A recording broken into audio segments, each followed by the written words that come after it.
조국 전 법무장관이 신당 창당을 공식 선언했습니다. 조 전 장관은 총선에서 검찰 독재를 종식하겠다고 강조했는데요. 고향인 부산에서 가진 기자회견을 함께 보시죠. 4월 10일은 무도하고 무능한 윤석열 정권을 심판할 뿐만 아니라 복합 위기에 직면한 대한민국을 다시 일으켜 세우는 계기가 되어야 합니다. 떨리는 마음으로 새로운 정당을 만들겠다는 뜻을 국민들께 밝힙니다. 조국 전 장관은 민주당이 추진하는 비례정당에 참여할지에 대해서는 말을 아꼈는데요. 다만 선거에서 연대할 뜻은 있는 것으로 보입니다. 직접 들어보시죠. 현재 저는 그 민주당에서 어떤 결정을 할 것인가를 신경을 쓰면서 저의 행보를 결정하지 않을 생각입니다.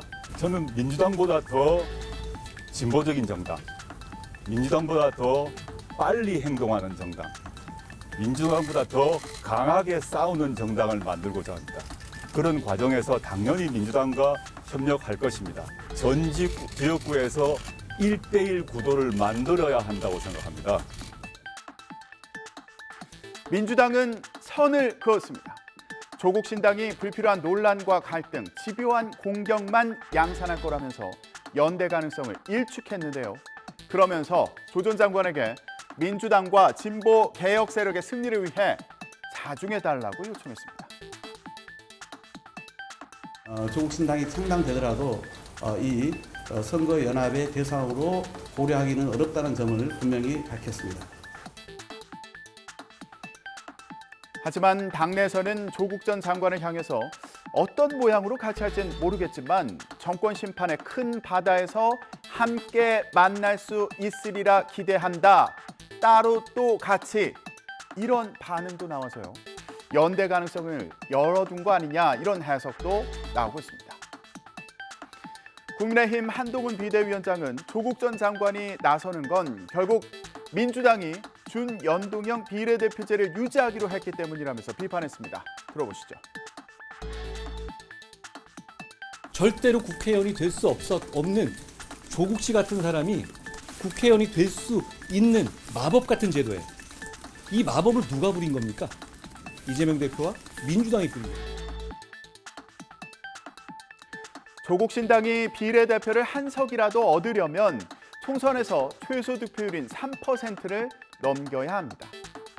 그런데 국민의힘과 민주당 모두 비례위성정당을 창당하기로 한 상황이어서 소수정당이 비례의석을 얻기 쉽지 않다는 게 변수죠. 또 2심에서 2년형을 선고받은 조 전 장관, 대법원에 상고했는데 총선에서 당선돼도 대법원에서 형이 확정되면 의원직을 상실하게 됩니다. 금고 이상의 형이 확정되면 의원직을 잃게 되기 때문이죠. 그런 만큼 조 전 장관의 총선 출마는 개인적인 명예회복을 위한 거란 해석이 나오는데요.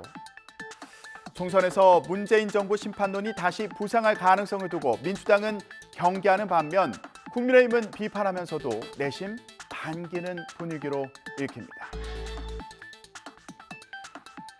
이런 가운데 또 다른 제3지대 신당인 개혁신당은 현역 의원 영입을 위해서 바쁘게 움직이고 있습니다.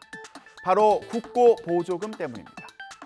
이번에 지급하는 보조금은 125억 원 정도인데 5석 이상 20석 미만 정당에는 각각 5%씩 지급돼서 개혁신당은 의원 1명만 더 있으면 약 6억 원 정도의 보조금을 받을 수 있게 됩니다.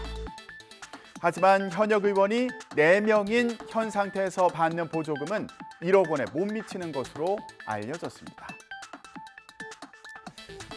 이에 따라서 개혁신당은 민주당 출신 무소속 의원인 양정숙 의원과 또 국민의힘을 탈당한 황보승희 의원에게 접촉했다는 보도가 나오기도 했는데요. 개혁신당은 부동산 실명제 위반 의혹 등으로 재판에 넘겨졌다가 무죄를 선고받은 양정숙 의원에 대해서는 입당을 제한했다고 인정을 했지만 정치자금법 위반 의혹 등을 받는 황보승희 의원에 대해서는 공식 영입 제한을 한 바 없다고 선을 그었습니다. 당 공천관리위원장에는 김종인 전 국민의힘 비상대책위원장이 거론되기도 했는데요. 관련 발언 들어보시죠. 좀 정무적 감각이 있고 그리고 각 정파 간의 의견을 조율할 수 있는 각 정파에서 공통으로 신뢰하는 인물이어야 된다는 원칙 정도를 이야기했습니다. 그리고 거기에 대해 크게 이견은 없었고 그 틀 안에서 아마 찾게 될 거로 보입니다. 김종인 위원장의 그 성함이 언급된 바는 없습니다. 그렇지만은 아까 제가 말하는 기준에 부합할 수 있다고 생각합니다. 하지만 김종인 전 비대위원장은 관심이 없다는 입장을 밝힌 것으로 전해졌습니다. 개혁신당은 양당 체제를 깨겠다면서 이런 포부를 밝히기도 했는데요. 들어보시죠. 30석은 넘어야겠다고 생각을 합니다. 10분의 1인데요.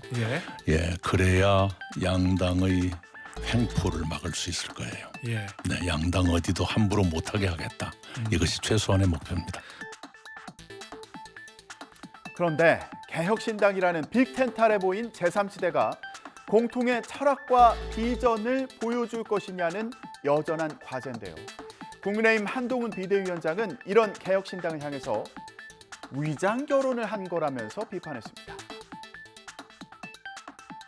선거에서 배지를 다는 방법을 찾기 위해서 모이는 것이잖아요. 그리고 원래 생각이 같지 않았던 사람들이 그 생각이 디테일이 다른 게 아니라 지향점과 정체성이 다른 거죠. 일종의 영주권 얻기 위한 위장결혼 비슷한 것 아닙니까? 예, 그게 아마 한동훈 위원장이 가지고 있는 조급함의 표현일지 아니면은 또 그분 개인의 어쨌든 성격에 대한 평가일지는 모르겠지만은 다소 의아하긴 합니다.